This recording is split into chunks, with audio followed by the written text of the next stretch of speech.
আমাদের হলদিয়া গ্রামে সত্তরকালের পাশ দিয়ে যে রাস্তাটা গেছে দেখেন, বর্তমানে লাকড়ি নিয়ে বিশেষ করে উজানের পানির সাথে ভেসে আসা গাছ বাঁশ এবং গাছ বাঁশের টুকরা সহ মানুষ কিভাবে যে ধরতেছে, এই যে এগুলা বিশেষ করে দেখতেছেন।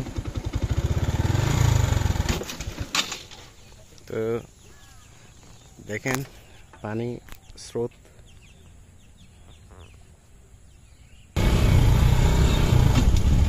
দেখেন মানুষ ধরতেছে লাকড়ি, তারা দেখেন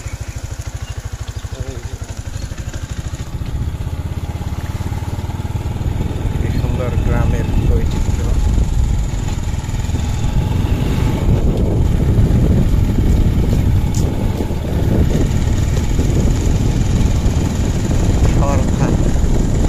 পানিতে ভরপুর আমাদের সর্তাকাল।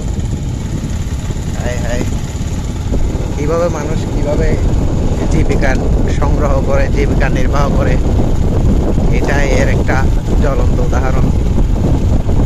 মনে করেন পুরা দিন মানুষটা বসে রয়েছে, কোনো ইনকাম নাই, কোনো কিছু নাই, হঠাৎ পাহাড়ি ঢল আসলো, পাহাড়ি ঢলের সাথে সাথে আসলো কি অনেকগুলা গাছ বাঁশ, এইগুলা ধরে সেইগুলা বিক্রি করে জীবিকা নির্বাহ করে অনেকেই।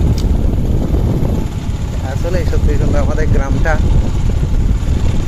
গ্রামটা খুব সুন্দর লাগে। বিশেষ করে এখন বৃষ্টি পড়ছিল, বৃষ্টি শেষে যে দেখতেছেন সবুজ শ্যামল সবকিছু ধুয়ে মুছে পরিষ্কার পরিচ্ছন্ন, নিট অ্যান্ড ক্লিন হয়ে গেছে। এই যে দেখেন বাইক নিয়ে আছি, এখন প্রায় হস্যারঘাটের দিকে যাচ্ছি। আমাদের গ্রামটা সত্যি অনেক সুন্দর, সত্যি অসাধারণ। তো যাই হোক, ভালো থাকবেন সবাই, আল্লাহ হাফেজ।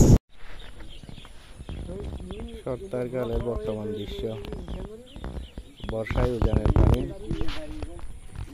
নিচের দিকে যাচ্ছে, দেখেন।